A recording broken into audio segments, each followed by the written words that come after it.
देवियों व सज्जनों, हमारी संस्कृति में दीपक का बहुत बड़ा स्थान है।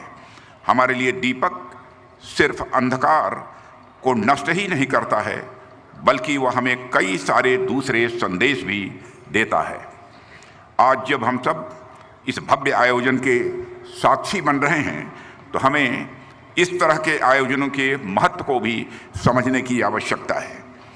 आखिर ऐसे आयोजन हमें क्यों और क्या मैसेज देते हैं, इस पर हमें विचार करने की आवश्यकता है। क्या ऐसे कार्यक्रम सिर्फ दीप जलाने तक सीमित हैं, या यह बड़ी संख्या में लोगों को इकट्ठे करने तक ही सीमित हैं, या फिर ऐसे आयोजन इन सबसे इतर भी हैं, हमें जीवन के कुछ संदेश भी देते हैं। मैं समझता हूं कि ऐसे आयोजनों का महत्व सिर्फ लोगों के एकत्र होने भर का या दीप जलाने भर का ही नहीं होता है। इस तरह के आयोजन हमें कई सारे संदेश देते हैं। मेरी समझ में ऐसे आयोजन हमें 3 महत्वपूर्ण संदेश देते हैं। जो पहला महत्वपूर्ण संदेश मैं समझता हूं, देवियों व सज्जनों, वह है एकता का, यूनिटी का मैसेज ऐसे कार्यक्रमों से मिलता है। आप देखिए, यदि कोई व्यक्ति अकेले अपने दम पर प्रयास करता है, तो स्वाभाविक है कि उसके इफर्ट्स का प्रभाव जितना होना चाहिए उतना नहीं होता है, बल्कि कम होता है। लेकिन यदि कई सारे व्यक्ति मिलकर प्रयास करते हैं, तो लक्ष्यों को प्राप्त करना यह ज़्यादा आसान होता है। और ये दीपक हमें इस बात का संदेश दे रहे हैं कि समाज में एकता बनाए रखना आज हमारी सबसे बड़ी ज़रूरत है।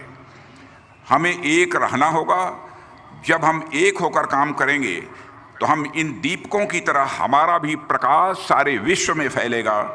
और यदि हम एक नहीं रहे, तो हमारे सामने जो चुनौतियां आने वाली हैं, हम उनका सामना नहीं कर पाएंगे। आप इतिहास उठाकर देख लीजिए, जब जब हम बटे हैं, तब तब हम हारे हैं, तब तब हमें पीछे होना पड़ा है। जब जब हमारी एकता कमज़ोर हुई है, तब तब आक्रमणकारियों ने हमारी सभ्यता को, हमारी संस्कृति को नष्ट करने का पूरा प्रयास किया है। इसलिए हमें इतिहास से सीखते हुए और इस दीपोत्सव से सीख लेते हुए इस बात का हमें प्रण लेना है कि हम हमेशा एक रहेंगे। बांटने वाले लोग बहुत तरीके से आपको बांटने का प्रयास करेंगे। कोई आपको अलग अलग धर्मों में बांटेगा, कोई आपको अलग अलग जातियों में बांटेगा, कोई आपको अलग अलग संप्रदायों में बांटेगा, लेकिन आपको बंटना नहीं है। आपको न बंटना है, न आपको बांटना है। पूरे देश को एक साथ रहना है और एकजुट रहना है। इस संकल्प को लेने की आवश्यकता है। हम विभाजन से बचेंगे तो विकास की ओर बढ़ेंगे और एक विकसित एवं सशक्त भारत का हम निर्माण करेंगे।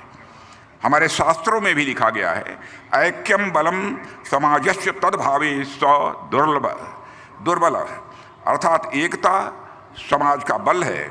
और जो समाज यूनाइटेड नहीं होता है, वह समाज स्वाभाविक रूप से दुर्बल हो जाता है, कमज़ोर हो जाता है। इसलिए हमें यह संकल्प लेना है कि हमें इन दीपकों की तरह मिलकर जगमगाना है और पूरे देश में प्रकाश फैलाना है। देश में ही नहीं, बल्कि पूरे विश्व में हमको प्रकाश फैलाना है, क्योंकि पूरे विश्व में अकेला देश यह भारत है। जिस भारत देश के रहने वाले ऋषियों और मनीषियों ने केवल भारत की सीमा में रहने वाले लोगों को अपने परिवार का सदस्य नहीं माना है, बल्कि पूरे विश्व की धरा पर रहने वाले लोगों को अपने परिवार का सदस्य मानते हुए वसुधैव कुटुंबकम, the whole world is a family, यह मैसेज सारे विश्व को देने वाला कोई देश है तो हमारा और आपका देश यह भारत है। साथियों, ऐसे आयोजनों का जो दूसरा संदेश मुझे लगता है, वह है हमारे भीतर एक उत्साह का, उमंग का संचार। कोटि दीपोत्सव जैसे महोत्सव हमारे अंदर उत्साह का संचार भी करते हैं। किसी भी देश या समाज की प्रगति के लिए एकता के साथ साथ उत्साह का भी, इंथुजियाज्म का भी यह होना बहुत ज़रूरी है। और भले ही बहुत हमारी और आपके बीच, सभी के बीच एकता हो, पर किसी कार्य के प्रति, किसी लक्ष्य के प्रति यदि लोगों में उत्साह नहीं है तो ऐसी एकता का भी कोई खास महत्व नहीं रह जाता है। आज का यह जो आयोजन है, यह हम भारतीयों के उत्साह का प्रतीक है। ये उत्साह हमें जीवन में कभी हारने नहीं देगा। ये उत्साह हमें मुश्किल से मुश्किल समय में भी हिम्मत देगा, साहस देगा। आप सबको याद होगा कि कोरोना के समय कोरोना वॉरियर्स का उत्साह बढ़ाने के लिए हमारे प्रधानमंत्री श्री नरेंद्र मोदी जी ने पूरे देश से दीपक जलाने की अपील की थी। पूरे देश ने एकता के साथ साथ उत्साह का भी संचार दिया। हर घर में दिए जलाए गए। इससे कोरोना वॉरियर्स को हिम्मत मिली, जिसका परिणाम यह हुआ कि उस मुश्किल घड़ी में भी भारत किसी भी सूरत में कमजोर नहीं पड़ा। इसलिए मुझे ऐसा लगता है कि देशवासियों में एकता के साथ साथ उत्साह का संचार करने के लिए कोटि दीपोत्सवम जैसे आयोजन बहुत ही प्रभावी सिद्ध होते हैं। मेरा ऐसा मानना है। इसलिए मैं श्री नरेंद्र चौधरी गारू और उनकी पूरी यन टीवी और भक्ति टीवी को इस विशेष कार्यक्रम के लिए अपनी तरफ से हार्दिक बधाई देता हूं।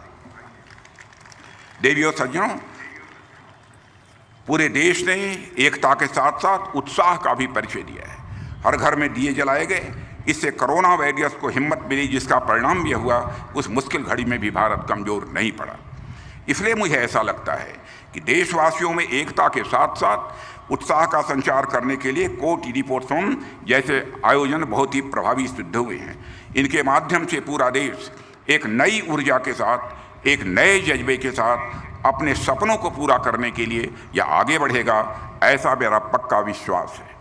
साथियों, ऐसे आयोजनों का जो तीसरा महत्व मैं समझता हूँ वह है विजडम, यानी विवेकशीलता का। इस प्रकार के महोत्सव हमें विवेक को प्रदान करते हैं। विवेक इस संदर्भ में कि वैसे तो हम सब अपने अपने जीवन में सभी व्यस्त रहते हैं, लेकिन जब हम ऐसे आयोजनों में जाते हैं और उसमें भाग लेते हैं तो हमें एक चीज़ का यह अनुभव होता है, और वह यह कि हमारी निजी जिंदगी के अलावा भी एक ज़िंदगी है जिसमें हमें देश के लिए तथा अपनी संस्कृति के लिए कुछ करना होता है। ऐसे आयोजन हमें सामूहिकता का महत्व बताते हैं। ऐसे आयोजन हमें इस बात का विवेक देते हैं और प्रेरणा देते हैं कि हमें अपने और अपने परिवार के साथ साथ अपने देश और अपने समाज के लिए हमें कुछ करना है। नेशन फर्स्ट का यह भाव ऐसे आयोजनों से मजबूत होता है, ऐसा मेरा मानना है। देवियों व सज्जनों, कई बार आपने देखा होगा किसी समाज में एकता बहुत रहती है, उसमें उत्साह भी बहुत रहता है, लेकिन विजडम की कमी के कारण वह समाज उस दिशा में नहीं जा पाता है जिस दिशा में उसे जाना चाहिए। विजडम के अभाव में एकता और उत्साह होने के बावजूद अनेक लोग, अनेक समाज और साम्राज्य अपनी इस परिणत तक नहीं पहुंच पाए जहां वह पहुंच सकते थे। इसलिए साथियों, यदि हमें विकसित राष्ट्र बनना है, यदि हमें वापस से विश्वगुरु का गौरव प्राप्त करना है, तो हमें विवेक यानी विजडम से भी काम लेना होगा। एकता और उत्साह के साथ साथ ऐसे आयोजन नागरिकों को विवेकशील भी बनाते हैं, ऐसा मेरा विश्वास है। इसके लिए मैं पुनः यन टीवी और भक्ति टीवी को तथा विशेष रूप से नरेंद्र चौधरी गारू एवं सुश्री रचना चौधरी को बधाई देता हूं कि उन्होंने ऐसे उत्सव का आयोजन किया है।